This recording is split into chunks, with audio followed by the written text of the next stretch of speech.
Irmãos, estamos começando hoje o primeiro episódio do Pod Cristo, Aroma Suave. Com tudo aquilo que nós já falamos, para falar do nosso Senhor Jesus Cristo, para defender a igreja do Senhor, o evangelho verdadeiro. E nós estamos aqui com o nosso convidado, o primeiro convidado, que é o nosso doutor Jaguaraci Santos. E aí, meu irmão? Shalom, shalom a todos, shalom, pastora Renata. Para nós é uma honra estarmos aqui nesse primeiro episódio do podcast Pod Cristo, né? Aroma Suave, e poder colaborar com informações referentes ao reino, para mim, é algo muito importante e eu acredito que será um tempo muito precioso do Senhor nesse Pod Cristo. Eu também acredito nisso. A gente está aqui para falar de um tema polêmico, mas que é necessário falar. E o nosso doutor, nós temos aqui uma pessoa gabaritada para falar sobre isso, que é bacharel em Direito pela Faculdade Batista Brasileira. Sabe que eu estudei lá também, fiz meu curso de teologia lá, né? Ótimo. Na Faculdade Batista Brasileira, há alguns anos.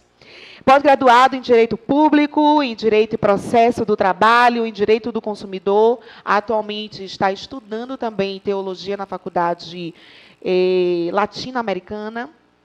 Ele também estudou Ciências Sociais e História na UFBA. Não estudei na UFBA, mas também estudei Pedagogia, importante, que se converteu em 2003 na IBLV da Federação. Foi ordenado a pastor em 2018 e atualmente ele congrega na Igreja Batista Vilas do Atlântico. Então tem uma jornada aí bem grande, um arcabouço de conhecimento jurídico para trazer para a gente acerca desse tema que nós queremos falar hoje. Lei dos homens é homofobia, lei de Deus é pecado. E é isso que nós vamos falar hoje, dessa temática que está falando hoje no Brasil todo, vítima de repercussões, é que tudo que a gente possa falar contra isso é homofobia. Então, nós temos aqui, e vamos começar com a primeira pergunta. Existe uma lei, doutor Jaguaraci, que defina o que é homofobia? Ou Pastora que Renata, nossas ações são homofóbicas? esse é um dilema. Não existe um conceito legal, ou seja, um conceito na lei sobre o que é homofobia. Mas existe uma repressão por parte da Constituição Federal e também do Código Penal brasileiro a respeito de discriminação de qualquer forma, seja ela cor, etnia, raça e, no caso, tratamento de gênero, discriminação de gênero. Então, não há um conceito do que é homofobia, portanto, isso fica a cargo das outras ciências humanas. Sim. Definir, porque é uma questão social. A lei não define o que é homofobia, e aí temos um dilema, porque qualquer coisa que se fale pode ficar a cargo das interpretações e das mais diversas. Pessoas talvez mal intencionadas podem pegar trechos de ministrações da palavra do Senhor e encaixar aquele entendimento, aquele corte, como um ato homofóbico. E aí é por isso que a igreja hoje tem sofrido perseguições a respeito desse tema, que, como a pastora Renata falou, é polêmico, porém necessário tratarmos com a sabedoria das Sagradas Escrituras, que é a sabedoria bimilenar. São mais de 2000 anos de história que nós temos nas Sagradas Escrituras, né? Isso após Cristo, e antes de Cristo muito mais. Então temos aí uma história de mais de 5000 anos da humanidade. Exatamente. Pelo relato bíblico. E isso a gente vai tratar aqui com muita sabedoria. Sim. Com base nas Sagradas Escrituras, obviamente, e também com base na nossa legislação vigente. Exato. Precisamos estar amparados não só nas Sagradas Escrituras, mas também na nossa legislação brasileira. A própria palavra, ela nos orienta a estarmos obedecendo às autoridades constituídas, né, sobre nós. Então, de antemão, nós não somos, nenhum crente é alguém que ele faz essa arbitragem, ele foge disso. O crente, ele costuma obedecer à sua liderança, seus líderes e autoridades até, autoridades, né, da vida. Então é o seguinte, onde é que encaixa essa lei para nós que pregamos a palavra e falamos daquilo que está escrito, não é? Pela terminologia da palavra, é alguém que tem fobia, tem pavor, tem medo de pessoas que gostam de outras pessoas, que se identificam de outro sexo ou gostam de pessoas do mesmo sexo ou do sexo que ela acha que tem que gostar, não é? Então, assim, aonde é que a igreja cristã entra como homofóbica? Porque existem alguns casos que a gente pode até pontuar aqui. Como é que a igreja cristã entra nesses casos? Ela discrimina as pessoas e ela pode ser alcançada por essa lei? Essa pergunta é uma pergunta muito inteligente, pertinente demais. E eu respondo dizendo o seguinte, a própria Bíblia nos fala que é melhor obedecer a Deus do que a homens. Sim. A Constituição brasileira fala que qualquer forma de discriminação, seja ela de cor, raça, gênero, deve ser reprimida, e isso é verdade. E a própria Constituição brasileira assegura a todos a liberdade de expressão. Então, nós temos aí um conflito entre normas constitucionais, que, de um lado, é a ideia da liberdade da pessoa homoafetiva, Sim. e temos a liberdade de expressão do cristão que entende que o relacionamento entre pessoas do mesmo sexo é pecado. E falar sobre isso pode ser interpretado como homofobia. As Sagradas Escrituras diz que é melhor obedecer a Deus do que a homem.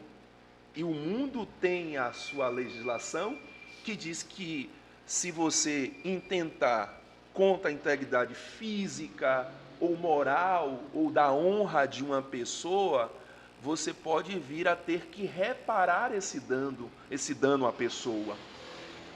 E quando nós pregamos que a relação afetiva entre pessoas do mesmo sexo é pecado, nós não estamos agindo de forma homofóbica. Nós apenas estamos fazendo uso da nossa liberdade de expressão nos limites da própria Constituição Federal. Porque é importante entender que a liberdade de expressão também tem o seu limite. O direito também das pessoas homoafetivas também tem o seu limite. E a gente costuma dizer aí no mundo que o nosso direito começa quando o do outro termina. E isso é verdade. Nós devemos respeitar um ao outro. Mas no conflito entre normas constitucionais, esse é aí que mora aí os conflitos, né? Quando duas normas constitucionais, a norma que fala da repressão a qualquer forma de discriminação, a norma constitucional, e a norma constitucional que fala da liberdade de culto, da liberdade de crença, da liberdade de expressão. Quando existe esse conflito, vai resolver no caso concreto. Então é necessário que a igreja se atente para os limites das Sagradas Escrituras primeiro, porque é melhor obedecer a Deus do que a homens. Sim. E também aos limites da nossa legislação. Em primeiro lugar, a nossa Constituição Federal, que está no topo das normas do ordenamento jurídico brasileiro, e as demais normas do Código Civil e o Código Penal, que são as duas legislações que podem ser trabalhadas dentro de um processo que esteja ali tratando de uma discriminação em razão do gênero. Então, a gente que é crente e que pautamos a nossa conduta na Bíblia, que nós entendemos sobre isso, a gente tem essa liberdade, a gente sabe que tem essa liberdade de falar do que está escrito aqui, não é? Sim. Nós continuamos. Agora, nesse limite que você falou, entre essas duas leis, não é, que atendem à necessidade de transexuais, de todas essas pessoas, né, a LGBTQIA+, E também atende à liberdade de expressão que nós temos, que é garantida pela Constituição. O senhor tem conhecimento de alguém agora nesse limiar, que está tramitando nesse limiar aí, na Câmara Legislativa, que vai ponderar essas coisas? Porque a gente vê que tem alguns casos que nós não podemos mais falar sobre isso, que eles nos acusam, talvez não seja juridicamente, mas nos acusa de homofobia. Então, o senhor conhece algum caso assim que esteja nesse limiar? Certo. É necessário entender que existe um processo legislativo. Esse chamado processo legislativo é como as normas são feitas dentro do ordenamento jurídico brasileiro. E a própria Constituição prevê esse processo de elaboração das normas. Isso pode acontecer de diversas formas. Pode ser de iniciativa das pessoas do povo e também dos representantes do povo.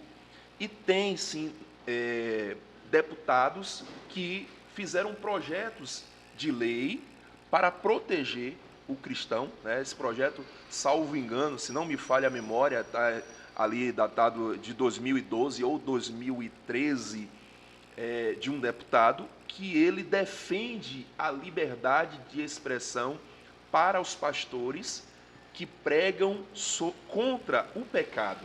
E aqui a gente precisa sempre estar colocando e frisando para todos que nos ouvem que nós não estamos nos voltando contra a pessoa homoafetiva. Não, não.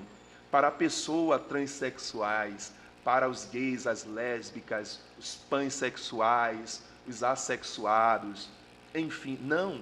É contra aquilo que a Bíblia chama de pecado. Precisamos fazer essa diferenciação entre a prática de um ato considerado pelas Sagradas Escrituras de pecado e a pessoa em si. O verdadeiro cristão, ele não viola direitos de quem quer que seja. Ou quando isso acontece, ele pede perdão, ele se arrepende, porque ninguém está a escape de falhar, de cometer erros. Sim. Então, cristãos podem cometer erros, podem se exceder no uso da liberdade de expressão. Mas também existem muitos projetos de leis que estão tramitando no Congresso Nacional ou dentro de pauta, ou seja, já em discussão nas comissões parlamentares e também fora dela, suspensos de pauta, suspensos das discussões legislativas, que também reprimem a liberdade de expressão do cristão e do pastor, tanto no que diz respeito à liberdade de expressão em si, quanto daquele líder religioso, né, não só o pastor, mas o líder religioso, que não fizer um casamento de pessoas homoafetivas. Sim. E isso é um problema para nós cristãos, porque é como nós começamos e mantemos desde o início em relação à melhor escolha que nós devemos fazer. É melhor obedecer a Deus do que a homens. Então, a perseguição à igreja cristã ela vai acontecer. É algo que é certo, é decretado pelas Sagradas Escrituras e precisamos estar preparados e muito bem preparados. Eu sou pastora.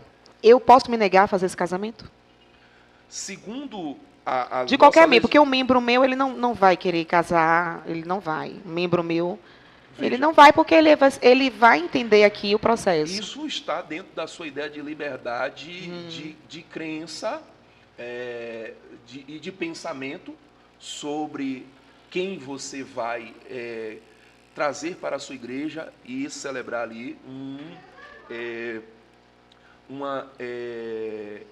um casamento.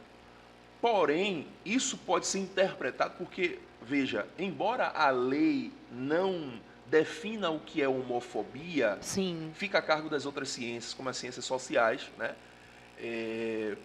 De definir, a medicina até, porque um tempo definiu. De definir se um ato é discriminatório ou não.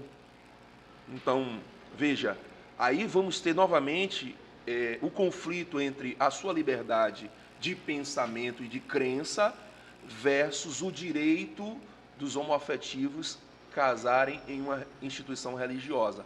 Eu penso que é perigosíssimo essa lei passar e restringir nossa liberdade. Mas hoje já se tem um movimento em que já se quer enquadrar em crime de homofobia esse tipo de líder religioso que não quer Se receber nega. pessoas homossexuais e celebrar o casamento delas. É. O receber, eu acho impossível, né? Um líder religioso não receber. Mas celebrar o Eu digo casamento receber e celebrar. e celebrar É, ao mesmo tempo. Ao mesmo... isso. Vamos botar aqui a lei. A gente tem um livro da lei, não é? Aqui nas Sagradas As Escrituras. Sagradas Escrituras. É, e o pessoal vai dizer assim, era para os judeus. Era para os judeus, mas existe as questões espirituais. O livro da lei, nas Sagradas Escrituras, todo o capítulo 18, fala de todas as práticas que o Senhor não aceita, práticas sexuais, não é? De diversas naturezas. Sim.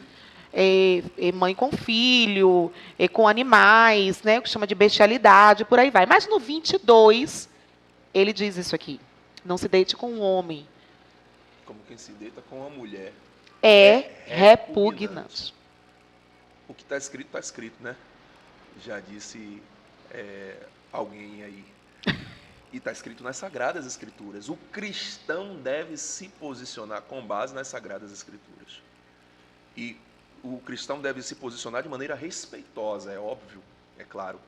Nós não aqui levantamos a bandeira da violência. Jamais. A nossa bandeira é a bandeira da paz. O nosso Jesus, ele é o príncipe da paz. E falamos com muito amor. É uma prática pecaminosa, os desejos sexuais é algo antigo.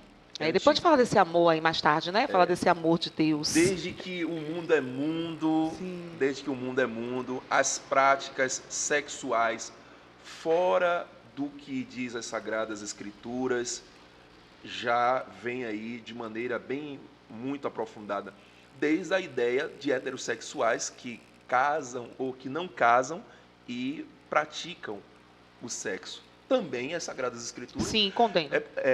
Condena. É porque, assim, os homoafetivos, eles reclamam sobre isso. Porque os héteros podem certas coisas que os homoafetivos não podem, no que diz respeito às Sagradas Escrituras. Mas, veja, a legislação bíblica, eu vou falar aqui, usar esse termo, legislação bíblica, né? Ela existe. A lei de Deus é uma lei criada pelo próprio Deus. Embora foram homens que escreveram, mas a inspiração ela é divina. A própria Bíblia diz que ela é totalmente, divinamente inspirada por Deus. Isso, exatamente. E um Deus tão amoroso sabe que os desejos sexuais podem levar à depravação, e a depravação pode levar à destruição humana. Famílias destruídas, pessoas destruídas.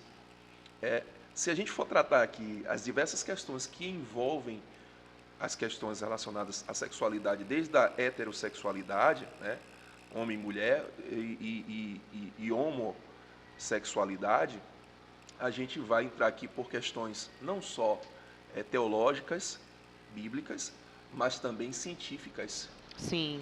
E vai ser uma polêmica muito maior, grande. Porque cientificamente falando, à luz da psicologia, à luz da ciência médica, tudo isso já nos dá um respaldo contra aquilo que os homoafetivos acham que é direito deles. Certo. Então, assim, já de antemão você diz que por esse amor tão grande de Deus, ele nos orienta no livro da lei a não ter todas essas práticas, inclusive essa prática de homem se deitar com o homem como se fosse mulher. Né? Então, é por causa justamente desse grande amor de Deus. O grande amor de Deus que nos impede de fazer algo que ele entende e ele sabe que traz para o homem destruição. Não é verdade? Sim. Agora, como é que fica agora das leis dos homens? A gente entende a lei de Deus, para a gente estar bem claro.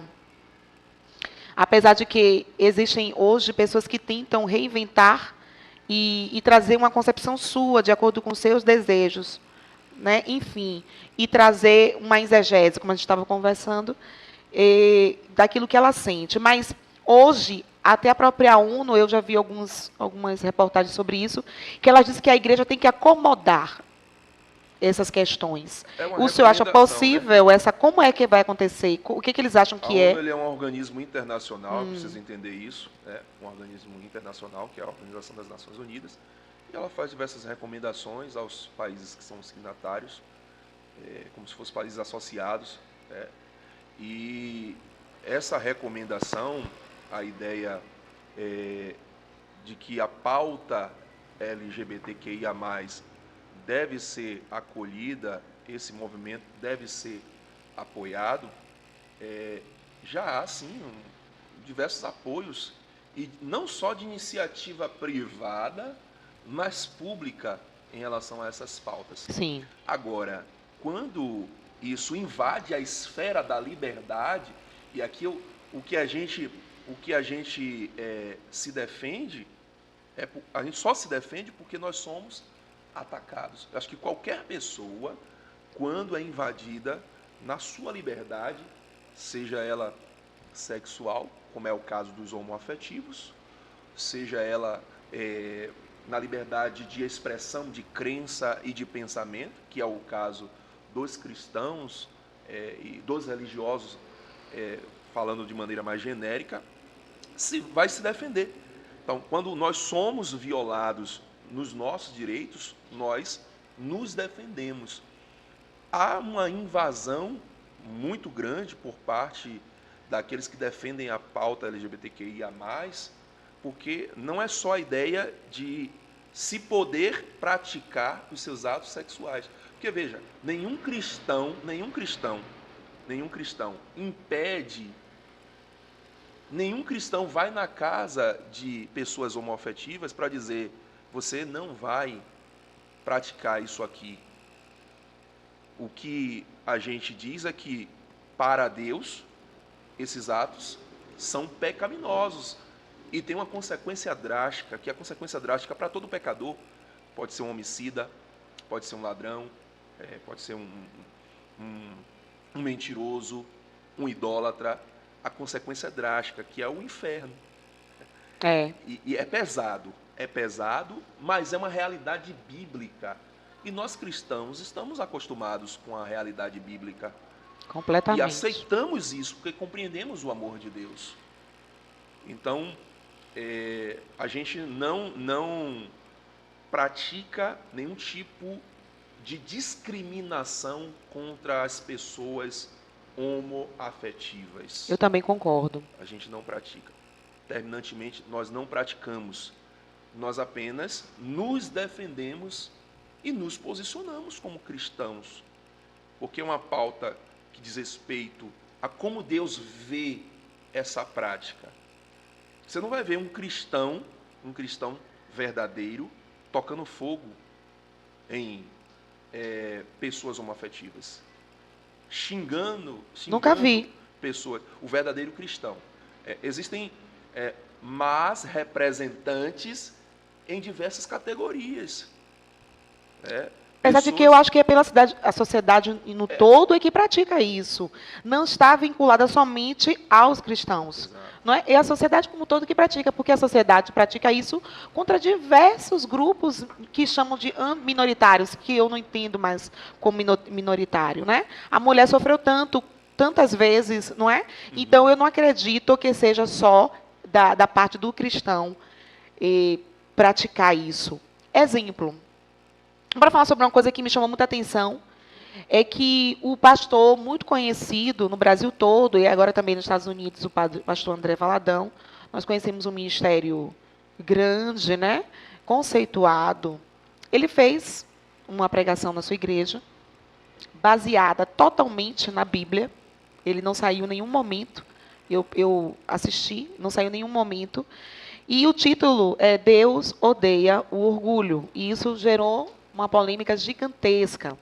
Mas eu também li que o Ministério Público de Minas Gerais entrou uma ação contra ele e uma denúncia, né, no Ministério Público de que ele tinha praticado o crime de homofobia. A denúncia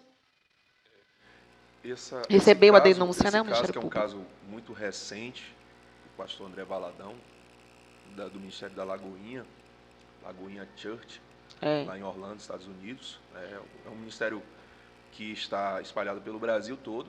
Ele é um pastor famoso, né? Assim, particularmente eu não conheço as motivações que levaram o pastor André Valadão a levantar esse tipo de palestra dentro da comunidade cristã na intensidade que foi feito. Mas vendo o vídeo, eu percebi que não houve, com base na legislação vigente, com base nas Sagradas Escrituras, nenhum tipo de excesso. Se a gente pegar o texto, porque as pessoas fazem um corte do texto, e aí quando você pega um pequeno trecho, sem analisar um contexto, você cria um pretexto para poder causar uma confusão. E é o que estão fazendo.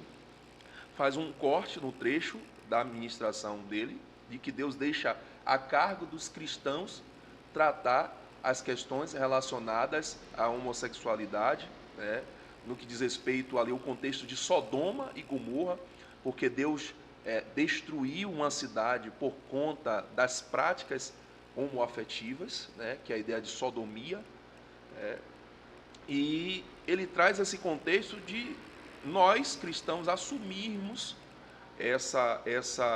esse posicionamento de como lidar com essa questão. E veja, o nosso Deus é um Deus de amor. Jamais, acredito eu, que o pastor André Valadão iria inserir dentro de uma ministração de um Deus de amor o ódio. Então, não faz sentido dizer que aquilo que ele ministrou foi um discurso de ódio contra a comunidade LGBTQIA+. Terminantemente não foi. Agora, a igreja precisa, de fato, se atentar para essas questões, para que não haja uma confusão, né? Porque muito tem acontecido, são questões como essa, que vem à tona, porque se adere a pautas políticas partidárias. E aí, se já é uma polêmica tratar sobre o assunto LGBTQIA+, quando você insere a ideia de política partidária, a polêmica se aprofunda. Então, o cuidado que nós, como igreja verdadeira, temos de ter é não associar a nossa defesa do evangelho, puro e simples, a pautas de políticas partidárias. E eu faço questão de frisar, política partidária, de partido. De partido político mesmo, de siglas de partidos políticos, porque político, todo homem é um ser político. A política, enquanto a ideia da polis, de administração da cidade, do povo, do bem-estar da sociedade, nós vivemos a política. Exato. Mas no que diz respeito à política partidária, nós devemos ter um certo cuidado para não levantarmos bandeira. A bandeira do cristão é o cristianismo. E a nossa pauta é uma pauta bíblica, ela é uma pauta que diz respeito às Sagradas Escrituras. E talvez, então, seja usado essa lei para que tome uma proporção maior ao que as pessoas, as necessidades delas, né? Elas têm necessidade e elas não querem ser discriminadas, elas não querem viver bullying, elas não querem se sentir à parte da sociedade. Talvez eles usem, então, pode ser que use, não é, da nossa fé, da forma de nós não aceitarmos esse tipo de comportamento, não é, as pessoas, assim como a gente não aceita que roube, assim como a gente não aceita outros tipos de comportamento. Será que não é para tomar mais uma amplitude e crescer esse movimento de proteção deles? Talvez seja isso? Sim. No mundo, as conquistas, elas tiveram uma característica, e uma das características é acusar o outro daquilo que eles mesmos fazem. Quem pratica a violência são as pessoas que dizem que os cristãos praticam violência contra os homoafetivos. Então, eles estão nos acusando daquilo que eles fazem. Eles próprios fazem. Eles estão nos acusando de sermos violentos, quando, na verdade, eles que querem invadir e querem violar os nossos direitos. Porque De uma fé que a gente tem, de uma crença, se a gente pegar daquilo que diversas está em nossos imagens de corações. pessoas praticando cenas obscenas em cultos cristãos, seja na igreja católica, seja na igreja evangélica, e praticando ali aquilo que a gente entende como pecado, justamente para nos afrontar. Então, a característica da afronta é uma das formas de apertar para ganhar espaço. Eu acredito. É, Essa forma é uma forma violenta para ganhar espaço. A violência é uma das formas de ganhar espaço. verdade. Então, vamos, só para a gente compreender, juridicamente, nós continuamos tendo o nosso direito de liberdade, seus líderes de suas igrejas, eles podem continuar pregando a verdade que nós temos, Sim. não é? Isso que eu acho engraçado é que eles querem mudar a nossa verdade. É isso aqui que nós cremos. Não vai mudar. Ponto. Não é verdade? Não vai mudar. Não vai mudar. Então, mesmo com a lei que agora também ele enquadra, o STF enquadrou no crime de racismo. Então fica pior ainda, não é? Porque quem pratica, é isso mesmo, doutor, quem pratica homofobia automaticamente vai praticar racismo? Nos causa espanto certos julgamentos que têm acontecido no nosso Supremo Tribunal Federal, e essa é uma das questões, porque a legislação penal ela é muito específica e diz que não há crime se não tiver uma lei anterior que o defina. Não há crime se não houver uma cominação legal, ou seja, a lei precisa dizer crime, homofobia. Não existe na nossa legislação o crime de homofobia. E o STF, por analogia, criou o crime. E até na doutrina do direito penal, a maioria esmagadora vê com maus olhos essa decisão do Supremo Tribunal Federal, pegando por analogia o que trata sobre discriminação racial e encaixando ali o crime de homofobia. Há aí uma forma de interpretação, ao meu ver, alienígena. Eu fiquei confusa, porque eu não entendo nada da área jurídica, mas eu fiquei confusa. É raça? Eu fiquei confusa, né? Pois é. De fato, a gente vê de forma...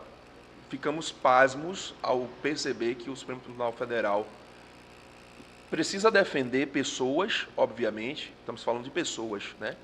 Que são violadas nos seus direitos. Por exemplo, qualquer pessoa que é discriminada pode, sim, mover tanto as polícias, né, quanto o Poder Judiciário para ver aquele ato de violência reprimido. Agora, conceituar o crime sem que a legislação penal assim o defina, é muito absurdo o que o Supremo Tribunal Federal fez. E isso abre um precedente, né? Porque diversas interpretações podem ser feitas a respeito de qualquer fala ou de qualquer ato que esteja se fazendo em relação às pessoas homoafetivas. E isso pode ser tratado como uma forma de discriminação e, portanto, crime de homofobia.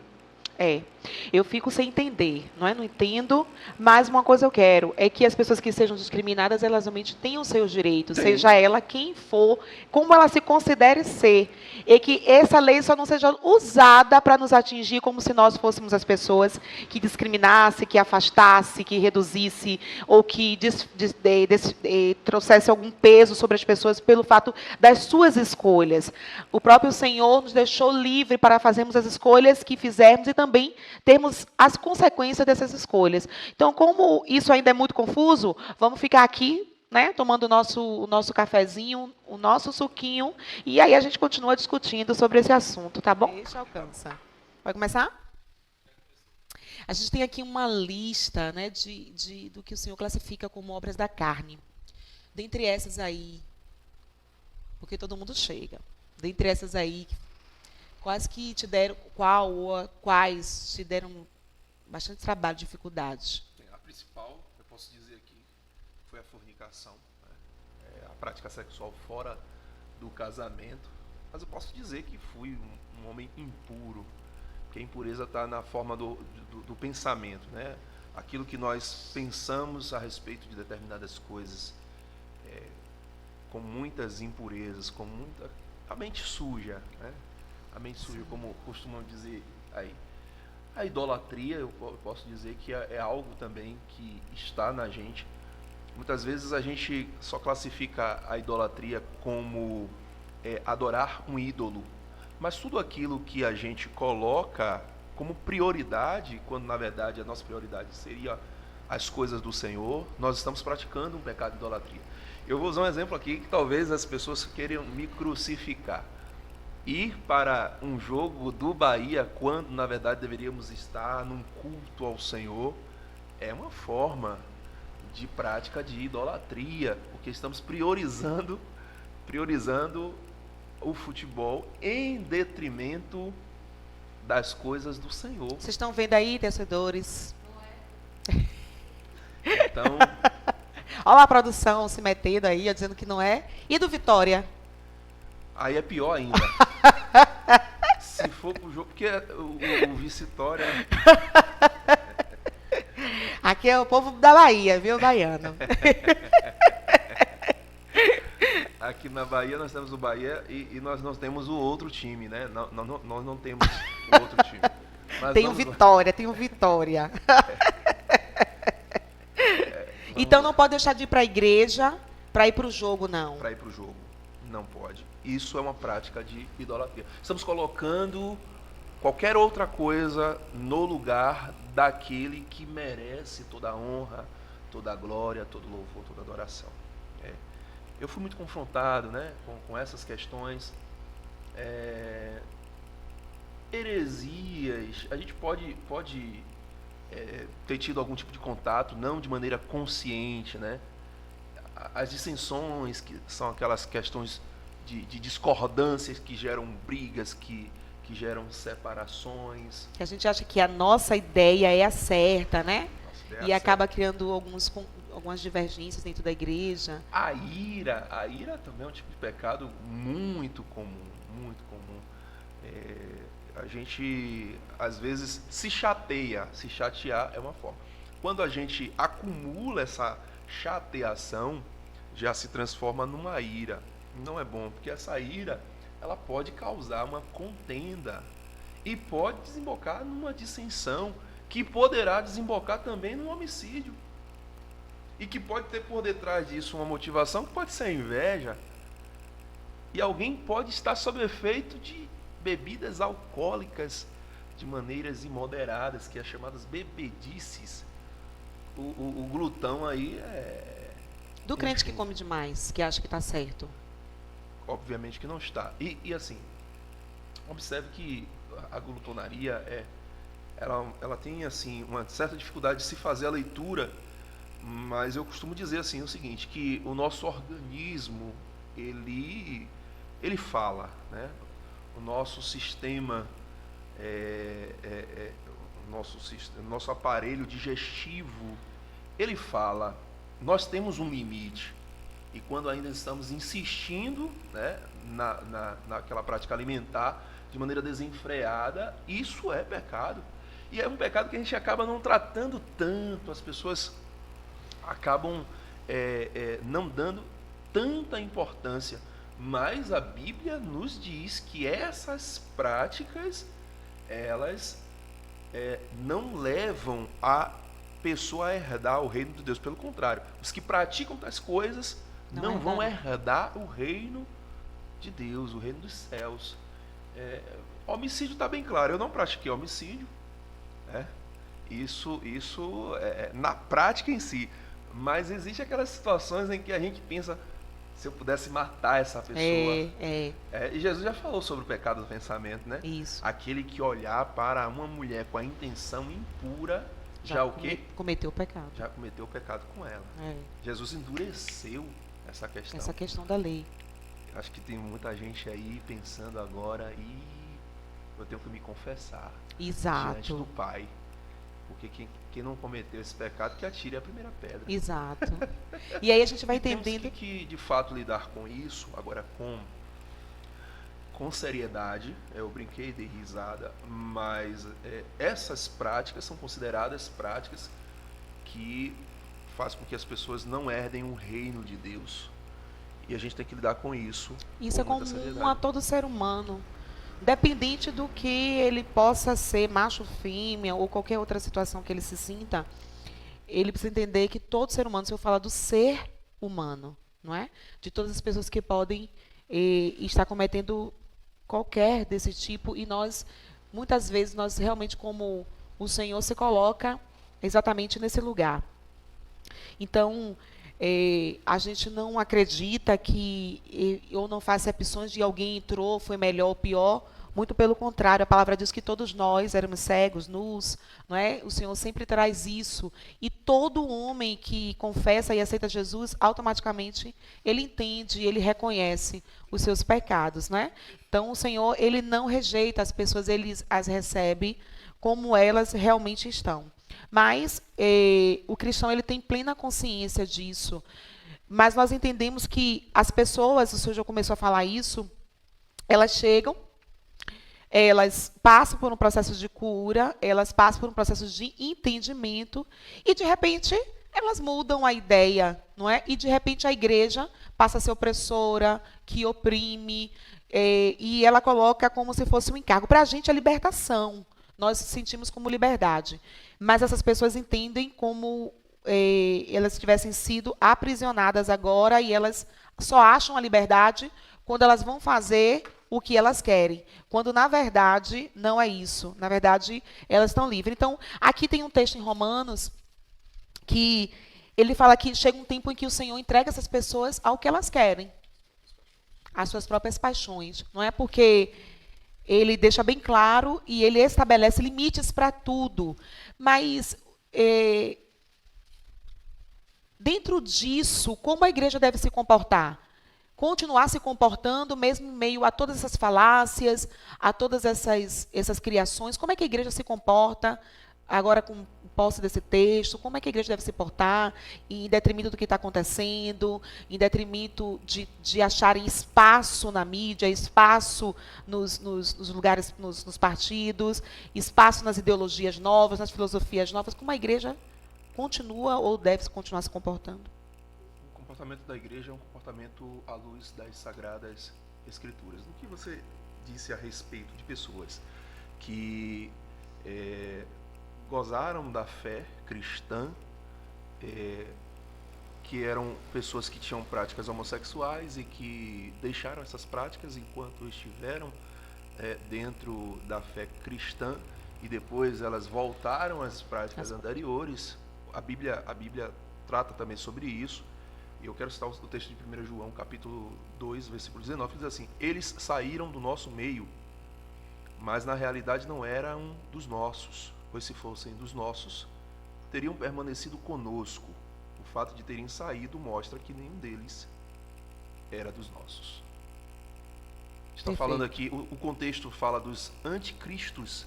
Primeiro fala do anticristo, da pessoa, a figura do anticristo, e outros que são chamados de anticristos, ou seja, contra a doutrina de Cristo. Então, pessoas que entram na fé cristã e que saem por algum motivo e agora vêm com ideias contrárias à igreja e ao que a igreja defende sobre as Sagradas Escrituras, elas nunca foram cristãos. Nunca foram. E a gente precisa permanecer como cristão, embasando os nossos pensamentos à luz das Sagradas Escrituras. E quando isso se chocar com a legislação do nosso país, a gente volta àquela ideia inicial de que é melhor obedecer a Deus do que obedecer a homens. fatalmente a igreja ela vai passar por perseguições. Agora, bom é quando nós passamos por perseguições estando certos, estando com as práticas condizentes com as Sagradas Escrituras. Os cristãos da igreja primitiva, eles amavam, eles gostavam quando eles eram perseguidos porque estavam fazendo e praticando a fé cristã, estavam andando de maneira correta, condizente com as Sagradas Escrituras. Então, o bom é quando somos perseguidos sem causa, né? Aí é que a gente tem respaldo para se manter. E não importa que profundidade de perseguição a igreja enfrente, a gente precisa continuar se posicionando e não negando a nossa fé, porque os que negam a fé em Cristo não é digno do cristianismo, não é digno do reino. É verdade. Então a gente entende que realmente essas práticas são contrárias à palavra e que o Senhor, ele diz que essas pessoas, elas se soberbeceram nas suas próprias doutrinas, acreditando naquilo que elas queriam, e o Senhor os entregou. E ele fala sobre essa mudança, né? De mudar a semelhança de Deus, que também essas pessoas criam essa questão da semelhança de Deus. E ele disse que o Senhor entregou, então, a tudo que elas pudessem fazer, e classifica isso como imundícia e desonra dos seus corpos entre si. E aí a gente vai passando o texto aqui, que a gente vai entender o que é essa desonra dos corpos entre si. Ou seja, é justamente você mudar o uso natural, que a gente fala que é o uso natural dos corpos, contrário à natureza. E daí eu tenho umas questões que são particulares sobre a questão da figura como o Senhor instituiu, homem como protetor, como cuidador, como cabeça da família, mulher como ajudadora, sábia, né, que conduz e que juntos, e que edifica, e que juntos vão ter filhos, e que ele vai experimentar de estar na presença do pai e da mãe, que tem funções específicas. Qual o grande problema que a sociedade pode enfrentar numa desconstrução disso aí? O que você acha que a sociedade pode enfrentar? Nós já estamos enfrentando um ataque às famílias. Essa pauta defendida pela comunidade LGBTQIA+, é uma pauta que vem frontalmente à família. E falamos na nossa realidade, a família brasileira. E quando se desfigura a figura paterna, a figura masculina, em verdade, e a figura feminina, está desqualificando a pessoa do pai e a pessoa da mãe, que são os dois principais elementos para início da configuração de uma família. Então, veja que esta pauta, ela vai de encontro à família tradicional bíblica. Porque uma vez que o homem, ele deixa o curso natural, que é ser homem, e passa a se relacionar com outro homem, ele não procria. Não. Esse não procria, não passa para a próxima geração. Então essa ideia é uma ideia de autodestruição. Isso aqui a gente não precisa de muito esforço para entender que essas pautas, elas vêm de forma tão violenta, tentando nos calar, tentando pegar a nossa voz e emudecer a nossa voz, mas isso são ideias que a gente compreende quem está por detrás disso tudo. E a igreja precisa orar, vigiar e se posicionar. Ainda que nós sejamos taxados porque nós vamos ser taxados daqui a pouco, como pessoas preconceituosas. Já estamos sendo. Exato. Só vai haver um aprofundamento sobre isso. Né? Discriminatórios, que discrimina, que não ama. E é nesse ponto que a gente não ama as pessoas, porque a gente está falando sobre isso. Então, os cristãos somos taxados de pessoas odiosas. Odiosas. Né? Quando, na verdade, o amor de Cristo foi que nos resgatou. E nós pregamos o amor, nós pregamos a conservação, a perpetuação da nossa espécie. E o que é que essas pautas trazem, além do que a disposição do seu próprio corpo ao seu bel prazer. Para além disso, o que é que eles trazem? Nada além disso. Nós E eu não, fico não impressionada, é esse percebemos. amor que é defendido. Porque toda vez que a gente fala sobre isso, mas Deus é amor. Que amor é esse? Que Deus vai contra a sua própria palavra. Porque ele diz que ele não é homem para que minta, nem filho do homem para que se arrependa. Então, se ele disse isso, agora por conta desse suposto amor, ele volta atrás. Que amor é esse que as pessoas falam e que nós não temos esse amor? Que amor é esse que as pessoas querem falar? Que elas podem fazer tudo e Deus vai consentir, porque Deus é amor. É o amor igual o amor que nós conhecemos de Deus, realmente? Há uma confusão terrível nesse sentido, porque me parece que eles exaltam a ideia do amor eros, né? O amor erotizado. Mas o amor incondicional, o amor de Deus, ele é um amor que exige, apesar de ser incondicional no sentido de Deus, não, ele não criou nenhuma condição para nos amar, mas para nos se relacionar conosco, ele tem sim, ele tem as suas formas. Deus é santo, a Bíblia diz isso. Nós devemos entender o caráter de Deus. Queremos impor o nosso caráter para o outro e nós não queremos nos submeter ao caráter do Criador do universo, daquele que fez todo esse sistema como o é e fez com amor. Então, eles defendem esse amor, mas não é o amor bíblico, que o amor bíblico, ele vem com o atributo da justiça de Deus. Deus é justo, Deus ele cumpre a sua própria palavra. Segundo Jeremias, ele zela pela sua palavra, ele vela, né, pela sua palavra para poder cumprir. Ele está ali velando, ele está ali protegendo a sua palavra para cumprir a sua palavra. Então, esse amor que eles pregam não é o amor de Deus.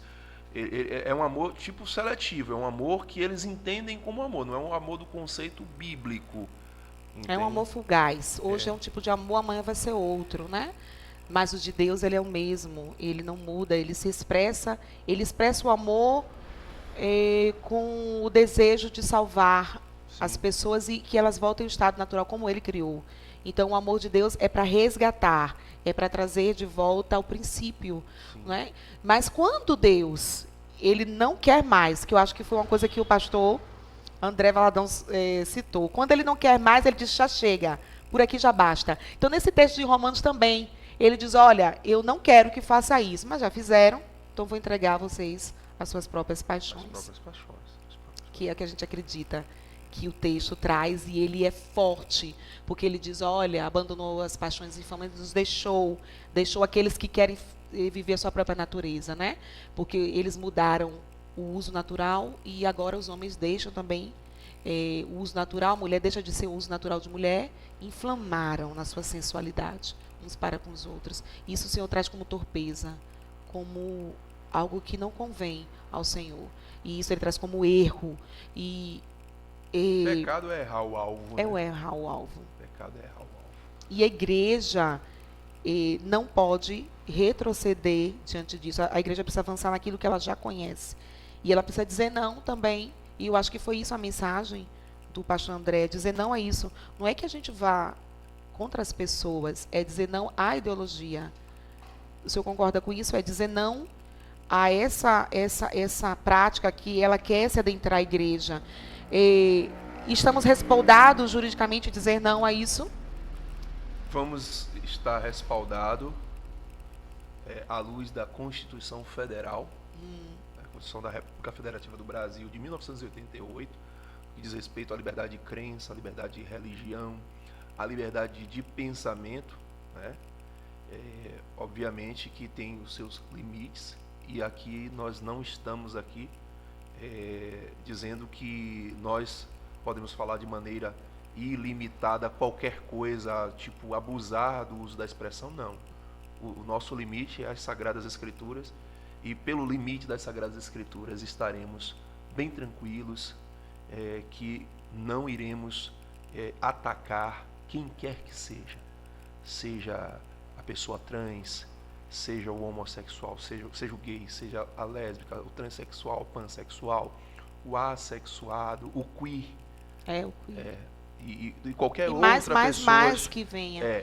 Respeitamos como pessoa, amamos como pessoa. A prática é considerado pecado, voltamos a repetir, nós não vamos admitir qualquer prática de pecado. E aqui nós já listamos aqui as diversas formas pecaminosas que são consideradas pelas Sagradas Escrituras como práticas que levam à desconstituição do reino de Deus. O homem perde o reino de Deus. O senhor tem algum amigo que se classifica e se autotitula e é uma pessoa LGBTQIA+? Tem alguém que conhece seu relacionamento, trabalho ou de família? Eu conheço algumas pessoas de família, não identifico ninguém até então, mas já trabalhei com diversas pessoas que se denominaram pessoas que gostam de praticar sexo com pessoas do mesmo sexo, e nunca vi ninguém destratando, nunca também o destratei. Sim. E a gente não vê essa necessidade, né, de Não, o destratar. relacionamento... Exato. E as pessoas se respeitam, né? Acho que o respeito é a lei da convivência. E é isso que o cristão prega, respeito. O amor está dentro disso. O amor é o macro, né? Do qual o respeito está dentro dele. Ótimo. A gente está aqui com o pastor, doutor Jaguaraci Santos, e a mensagem, e que tudo que eu entendi, de tudo que nós conversamos, é que nós não temos nenhum tipo de discriminação com qualquer pessoa, ela pode vir do jeito que ela quiser, ela pode vir congregar aqui na Igreja Batista Lírio dos Vales em São Marcos, pode ir congregar na Igreja Batista Lírio dos Vales, ou Igreja Batista de Vilas do Atlântico, e as pessoas são bem-vindas, nós não fazemos acepção de pessoas de nenhuma forma, mas quando elas chegam e elas conhecem Cristo, nitidamente elas percebem que precisam mudar. Nitidamente elas sentem a necessidade da mudança, porque elas recebem o Espírito Santo de Deus e ele fala das coisas que são atinentes ao nosso Senhor Jesus Cristo. Então ele vai se comunicando conosco e vai dizendo todas essas coisas. Nós queremos dizer que nós não temos esse tipo de dificuldade, que pessoas têm se levantado para dizer que há separações, há dissensões, mas muito pelo contrário. Todas as coisas que acontecem na igreja, a gente entende que é processo de transformação. A gente entende que é processo realmente de cura, não é? Então, nós de libertação. E conhecereis a verdade, e a verdade vos libertará. Pois o Filho do Homem vos libertar, verdadeiramente sereis livres.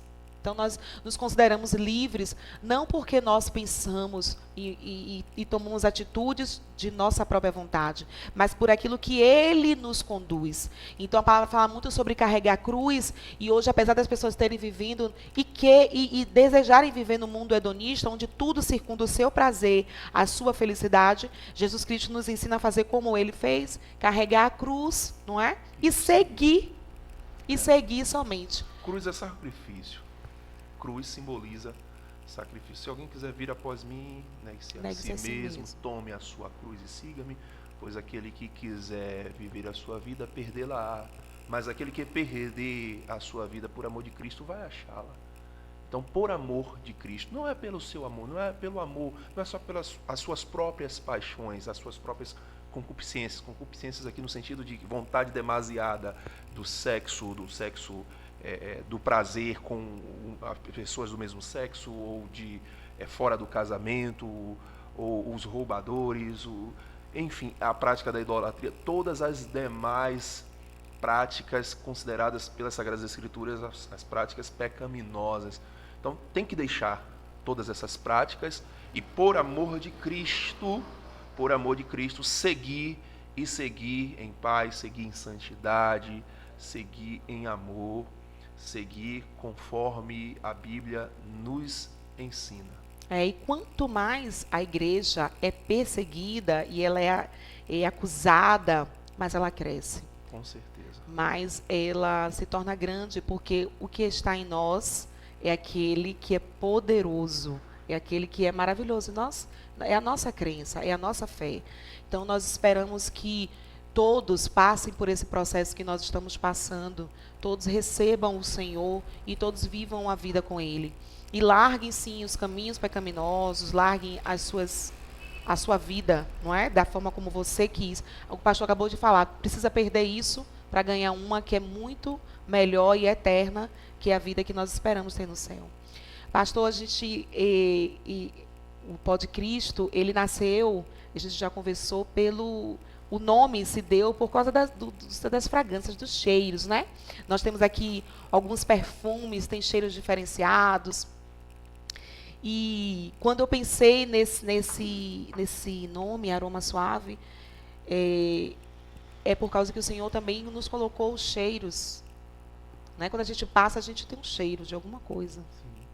Eu digo que quando eu passo, eu sinto o cheiro de misericórdia, porque é tanta misericórdia do Senhor sobre a minha vida, que eu cheiro a misericórdia todo dia derramado, todo dia derramado.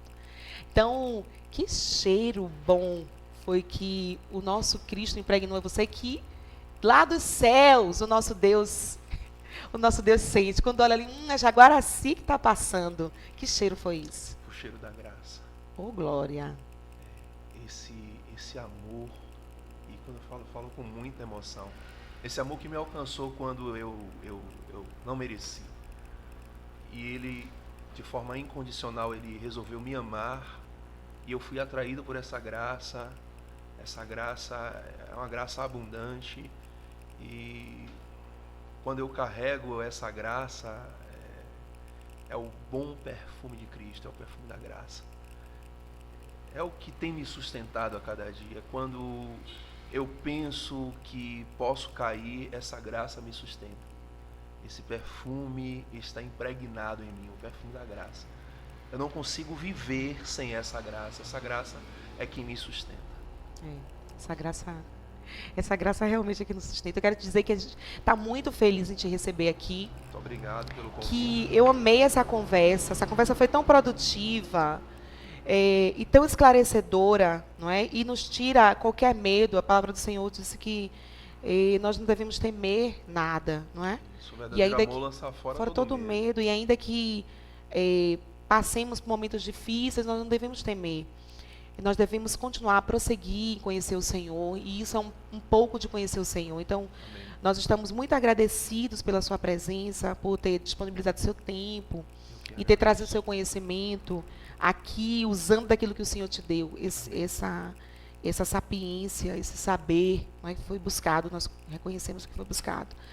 E então, agradecer por estar aqui conosco, e dizer que vão ter outra oportunidade para estarmos aqui juntos novamente. Foi muito bom. Pode contar conosco, viu? Pode contar conosco sempre. O conselho jurídico aqui é o conselho de seguir o nosso supremo, a nossa suprema lei, que é as Sagradas Escrituras. E dentro e na medida do possível, ela estando alinhada com a Constituição Federal, vai te dar um respaldo muito bom. Mas no choque entre a Constituição Federal e as Sagradas Escrituras, você, cristão, fique com as Sagradas Escrituras. Está vendo, crente? Não temas, não temas. Agora eu queria trazer aqui os livros, só para a gente terminar. O livro do pastor do nosso ministério, o pastor Dias. Nós temos vários livros, ele está lançando agora. Ele pensou em tudo. É um livro para conhecimento. Eu costumo dizer que é um livro para estudo. Ele pensou em tudo, é realmente ótimo, mas nós estamos ainda trazendo, não é? Só que nós temos outros aqui. O pastor Dias lançou O Reino. Esse aqui que... Abra sua boca e fale. Teve um seminário com esse livro. Teve diversos seminários falando sobre esse livro, um conteúdo extremamente gratificante. Falamos de diversos temas dentro desse livro. Muito bom, muito bom. Na verdade, eu sou suspeito de falar o pastor Dias. Eu sou fã do pastor Ivan Dias. Aqueles que a nossa palavra tem poder, né? Que a gente pode falar, clamar, poder da palavra, e o Senhor nos ouvirá. Uma vacina para a igreja. E aqui foi o primeiro quem está no controle. O primeiro foi quem está no... foi uma vacina para a igreja. O segundo é quem está no controle do seu coração.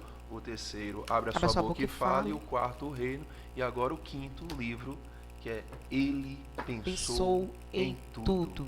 Pastor Ivan Dias, Pastor, teólogo, mestre, escritor, É. cantor.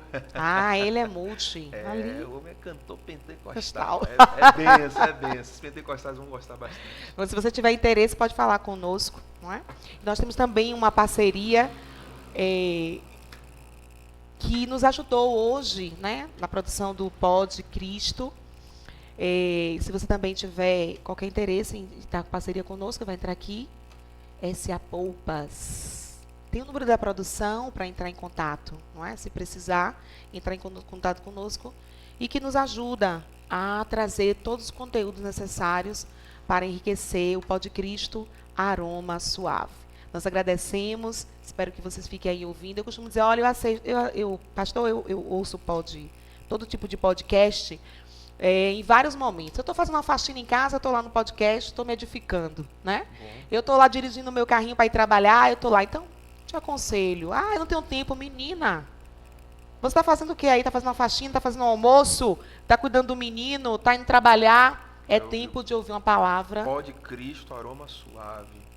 Conteúdo altamente edificante. Glória a Deus. Louvado seja o Senhor.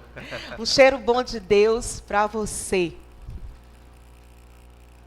Obrigado, gente. Muito obrigado. Foi quantos? 40.